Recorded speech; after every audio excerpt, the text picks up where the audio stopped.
Il est sorti il y a déjà un peu plus de 40 jours. Quand on est un petit youtubeur, c'est pas facile de se procurer les choses à tester, hein. Il faut investir de sa poche. Parfois, il faut demander à prêter. Et là, heureusement, ma pote Jen, qui est journaliste, a bien voulu me le prêter. Aujourd'hui, on va tester le OnePlus 12. On va voir qu'est-ce qu'il vaut. Il est à moins de 1000 euros. Allez, c'est parti.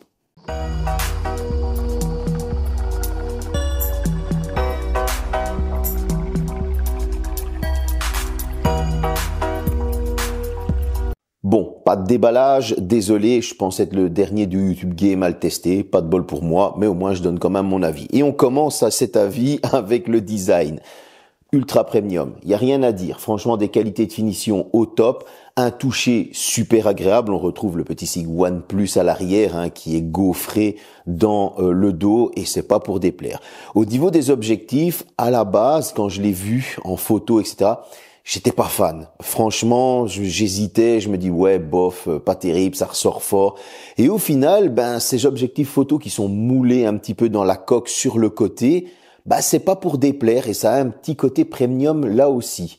Alors honnêtement, j'ai été surpris. Ces côtés gauche et droite, ils sont arrondis. Pourquoi? Pour venir accueillir l'écran qui est incurvé. J'en ai un petit peu marre, je vais pas vous mentir. Alors l'écran incurvé, on n'aime pas ou on n'aime plus. Moi, j'aime plus. Mais ce n'est pas pour autant que c'est mauvais sur ce téléphone et j'ai même été étonné de cet écran, on en parlera après. En tout cas, sur le bord plat du haut, on retrouve un micro, on retrouve un port infrarouge. Sur la tranche, il y aura le haut-parleur. Vous allez avoir le tiroir de carte SIM en bas, micro, USB type C et un second haut-parleur. Heureusement, vous allez me dire, et on en parlera après de ces haut-parleurs. Sur le côté gauche, le fameux slide de OnePlus qui nous permet de passer en mode sonnerie silencieux ou vibreur. Bref, vous l'avez compris, c'est une formule connue de OnePlus qui a un mélange de nouveautés. Et là où j'ai juste un petit défaut à dire, c'est que ce côté, on va dire luxueux, premium, il est un petit peu gâché par des bords qui sont un petit peu épais et ça lui donne un petit effet menton. Vous savez, un peu comme les entrées de gamme, et ça c'est bien dommage. Sinon, honnêtement, on est vraiment sur un très bon smartphone côté design, qualité de finition, rien à dire. Le petit tour général, on va parler de la prise en main, etc. Bon, il fait 220 grammes, c'est un beau bébé, comme on dit, on le tient bien en main. Alors voilà, ne vous attendez pas à le tenir du bout des doigts en permanence, ça risque de fatiguer un peu l'index et le pouce. En tout cas, il tient très bien en main, il n'y a rien à dire. Côté tour général, on continue avec du Wi-Fi 7. Et ouais, on est sur les dernières technologies. N'oublions pas, nous sommes à moins de 1000 euros. On va retrouver du Bluetooth 5.4. C'est pas pour nous déplaire. Et dans l'Android 14. Et ouais, avec la surcouche OxygenOS 14, tout simplement. Bon, cette surcouche ressemble très très fort à celle de Oppo, ne l'oublions pas, mais il faut avouer qu'elle fourmille de petites choses qui sont super intéressantes, lecteur de code QR, vous allez avoir pas mal de réglages pour personnaliser votre smartphone, et ça c'est pas pour déplaire. Revenons à Android 14, cet Android 14, vous allez avoir 5 ans de mise à jour sécurité et 4 ans de mise à jour système, donc d'Android, vous êtes parti jusqu'à Android 19. Certains vont râler, oui, mais certaines marques font 7 ans. Je suis d'accord avec vous, mais bon, encore une fois, je vais repartir sur certaines bases. Qui garde un téléphone à l'heure actuelle encore 5 ans? Pas tout le monde. Vous allez me dire, oui, mais c'est quand même presque 1000 euros. Oui, mais il est en dessous de la barre des 1000 euros. Donc je trouve que c'est déjà pas mal et pas tout le monde fait 7 ans. Il faut se remettre, les choses en place. En tout cas, on retrouve sur ces deux haut-parleurs aussi un son qui n'est pas mauvais du tout. J'ai même trouvé que le son était assez bon. Alors certes, il est peut-être un peu moins bon qu'un Galaxy S24 Ultra ou qu'un iPhone 15 Pro Max, mais en tout cas, il est taquine et il les colle de très près. Franchement, de quoi bien être immergé dans ces sons pour la musique, le film, les séries et même ces jeux vidéo. Un écran AMOLED de 6,82 pouces. Bon, un taux de rafraîchissement 220 Hz. On va retrouver une luminosité qui monte de 1600 nits en HDR à 4500 nits, soi-disant pour ce qui est de la luminosité brightness comme on dit. On verra ça un petit peu après. En tout cas, on retrouve aussi du Dolby Vision, mais en résolution du QHD+, de l'HDR10+, du Gorilla Glass Victus pour la protection. Ça fait beaucoup de US. Je l'ai pas fait exprès. Je donne juste la liste des specs. En tout cas, cet écran, qu'est-ce que j'en ai pensé? Tout d'abord, il est réglé d'origine sur SDR. Donc, si vous voulez avoir la HDR, il va falloir l'activer vous-même dans les options. Ensuite, au niveau de la luminosité, dehors, il n'y a pas de problème, vous pouvez l'utiliser comme vous voulez. Cependant, j'ai vu beaucoup de labos qui disaient que la luminosité donnait moins de 1600 nits et qu'elle était plus souvent à 1000 nits. Est-ce un problème? Je ne sais pas, je ne suis pas le labo. Moi, je vous donne mon retour d'utilisateur et je n'ai pas ressenti de problème à l'utilisation dehors, même en plein soleil. Franchement, ça s'utilise nickel. Il n'y a aucun souci. Alors, en tout cas, si c'est que moins 2000 nits, c'est un moins 2000 nits très bon. Il faut l'avouer. N'oublions pas que ces fameux labos souvent touchent des sous de la part de marques concurrentes pour descendre un petit peu les challengers, etc., etc. Voilà, je vous préviens. En tout cas, à l'utilisation, cet écran, il est juste nickel. Vous allez pouvoir swiper, surfer, enfin tous les mots que vous voulez utiliser, aller à gauche, à droite, les tiroirs d'applications, vous allez pouvoir faire défiler. Voilà, j'utilise tous les mots possibles pour que tout le monde comprenne, mais je n'ai pas ressenti de lag ou de soucis, en tout cas au niveau de la navigation, du scroll, etc., etc. Et moi, ça, j'ai apprécié. Maintenant, ce que j'ai un petit peu moins apprécié sur cet écran, c'est que je trouve que les couleurs sont un petit peu fades, même si on met du vif au niveau de la colorimétrie. Ça, c'est un petit peu dommage. Bon, on aime ou on n'aime pas. Moi, je le dis juste parce que j'aime bien les couleurs naturelles, donc ça ne m'a pas dérangé, mais je le dis pour ceux qui aiment le vif, tout simplement. Regardez un film sur cet écran, il n'y a aucun souci. Franchement, c'est un pur régal. Vous allez pouvoir être immergé totalement dans vos films, séries, vidéos, etc., etc. Et même pour les jeux vidéo, il n'y aura aucun souci. Cet écran, c'est juste du bonheur. On ne peut pas parler d'un smartphone sans parler de ses perfs. Pourquoi? C'est ce qui nous aide pour la photo, l'utilisation, etc. On retrouve un Snapdragon 8 Gen 3 et son Adreno 750, 2024, logique, vous me direz, pour un haut de gamme. On va avoir 256 Go ou 512 en UFS 4.0. Et ces 256 sont accompagnés de 12 et les 512 de 16 Go de RAM en LPDDR5X. Je trouve qu'on est quand même sur une très belle fiche technique qui va nous afficher un score de 1 739 121 points à l'Antutu Bench. Ça veut dire que 90% des gens ne vont pas utiliser la totalité de cette puissance. Ceux qui vont l'utiliser, ce seront les gamers tout simplement. En tout cas, au Geekbench, il m'a sorti aussi un score de 934 au simple cœur et un score de 4703 au multicœur. Là, par contre, c'est très bon. Encore une fois, ça va faire tourner le téléphone à merveille, multitâche, etc., traitement de la photo. Il n'y aura aucun souci, je n'ai ressenti aucun ralentissement, aucun lag, comme on dit, ou bug, ou freeze, etc. Cependant, c'est quand même un petit peu en dessous de la concurrence. Et quand je dis de la concurrence, on va directement viser un Samsung Galaxy S24 Ultra ou on va même aller chercher un Magic 6 Pro. Et oui, je vous donne déjà un petit spoil par rapport à mon prochain test qui, lui, me sort des meilleurs scores, par exemple, au Geekbench ou encore d'un iPhone 15 Pro Max, etc. Donc voilà, vous êtes avertis, c'est un petit peu moins. Est-ce dérangeant? Non, pas du tout. Vous allez pouvoir faire tourner toutes vos applications sans aucun problème. Du multitâche, du traitement photo, il n'y aura pas de souci. Encoder vos vidéos avec CapCut pour vos réseaux sociaux, il n'y aura pas de problème, ne vous inquiétez pas.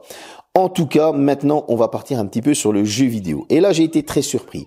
Avec un Genshin Impact qui tourne graphisme à fond, avec du 60 FPS, donc on a un très beau jeu, un très bon jeu, on peut jouer facilement, et on avait des températures qui étaient franchement très correct. 54 degrés. Ce qui, je trouve, est franchement excellent parce que toutes les performances du jeu étaient mises au maximum. Alors oui, ça annonçait du rouge, mais non, ça n'a pas surchauffé dans mes mains et ça, pour moi, c'est un très bon point. Au niveau de jeu de course, etc., jeu de bagnole, Asphalt 9, alors là, ça tourne sans problème, ne vous inquiétez pas, vous allez pouvoir vous faire des parties d'Asphalt 9, ce sera top nickel. Bon, maintenant, qu'est-ce que ça m'a donné au niveau d'un bon Call of Duty? Et ce Call of Duty, encore une fois, graphisme en réaliste, tout est mis au maximum, les FPS, etc. Et j'ai pu me faire d'excellentes parties sur Call of Duty. C'était un pur plaisir et gros point fort, il ne surchauffait pas. J'avais une température qui était de 42 degrés, ce qui veut dire qu'on a un smartphone qui est très bien optimisé pour Call of Duty et qui, franchement, on va pouvoir se faire de très bonnes parties. J'ai pu jouer à Fortnite en graphisme épique avec du 60 FPS et nous avions des FPS qui étaient stables. J'ai pu jouer en 30 FPS, c'était encore plus stable. Et au niveau des températures, nous étions à un petit 58 degrés. Nous sommes donc en dessous des 60 degrés. Il faut savoir que le seuil d'alarme d'un 8 Gen 3 est de 75 degrés. Donc du coup, on est bien en dessous et ça faisait plus d'1 heure que je jouais. C'était franchement très agréable. Donc, aux côtés des performances, vous allez avoir un smartphone qui fait du multitâche, il n'y a pas de souci. Vous allez avoir un smartphone avec lequel vous allez pouvoir jouer, il n'y a pas de souci. Que demander de plus? On part sur la photo. Et cette partie photo, eh bien, elle est au point que j'ai envie de me mettre des gifles. Je vais vous expliquer pourquoi. J'ai été malade, comme vous le savez, et donc du coup, je n'ai pas pu faire une visite comme je fais souvent pour vous montrer la qualité maximum de ce smartphone. J'ai préféré faire un comparatif avec le S24 Ultra en mode blind test. Je reprends une partie de ces photos, malheureusement parce que j'étais pas bien, j'étais pris par le temps, etc. J'ai quand même fait quelques clichés supplémentaires en mode nuit, macro, etc. Mais j'ai vraiment envie de me mettre des gifles. Parce que ce smartphone méritait vraiment d'avoir une visite. Et honnêtement, quand je le dis vraiment, je pèse pas mes mots parce que franchement, il est bon. On retrouve un premier capteur de 50 mégapixels, ouverture 1.6. C'est un capteur multidirectionnel. Un deuxième capteur 64 mégapixels, ouverture 2.6. Périscope, téléobjectif, zoom optique x3. Un troisième capteur 48 mégapixels, ouverture 2.2, ultra grand angle. Vous allez avoir à l'avant un capteur 32 mégapixels, ouverture 2.4, grand angle. Tout ce joli petit monde est capable de filmer à l'arrière jusqu'en 8K 24 fps et à l'avant 4K 30 fps. Bon.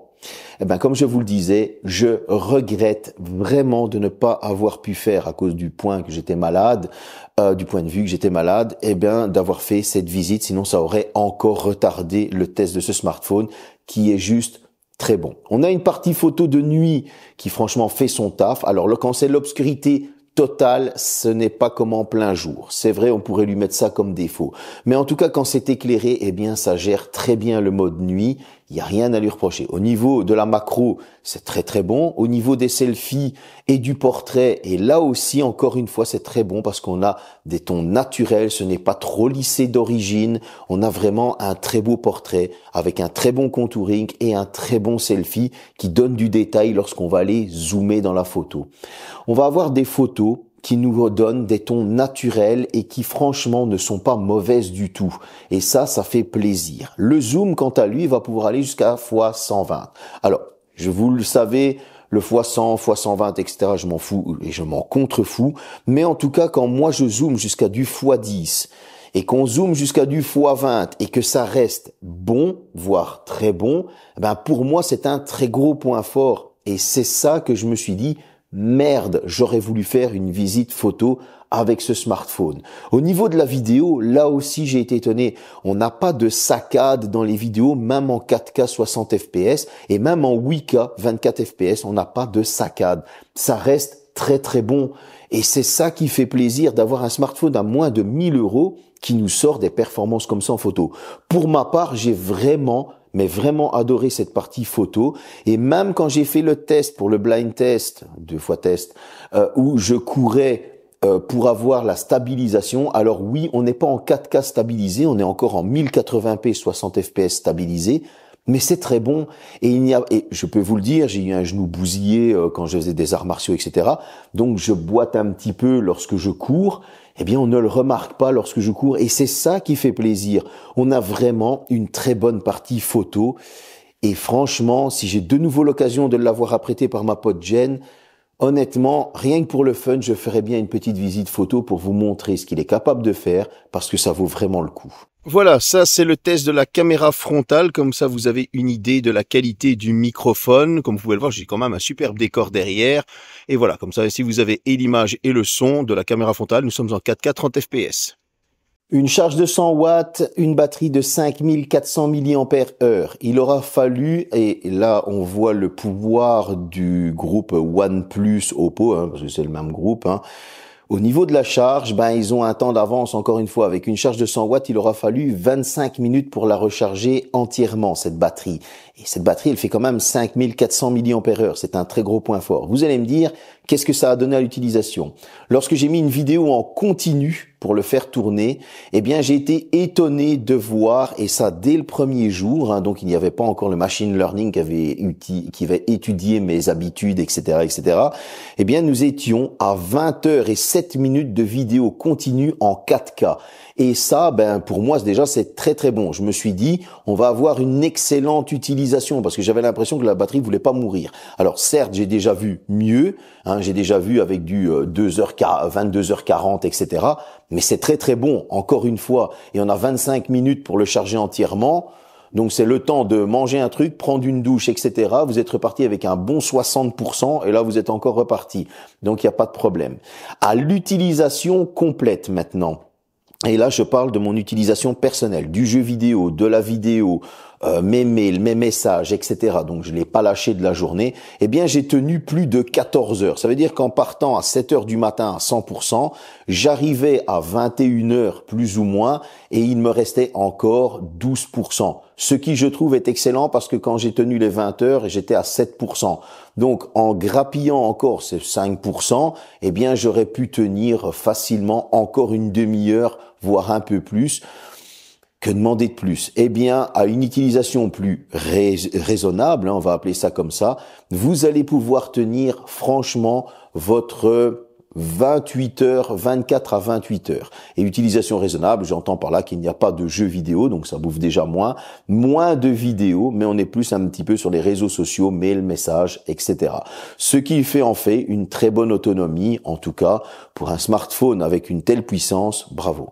Bon, je l'ai trouvé à des tarifs de 969 €, moins de 1000 € pour la version 256 Go, 12 Go de RAM. Et vous allez me dire, oui, mais alors 512 c'est plus cher. Ben non, je l'ai trouvé moins cher. En fait, à mon avis, il y a une promo dessus où ils ont voulu en vendre plus en 512. Il était à 963 €.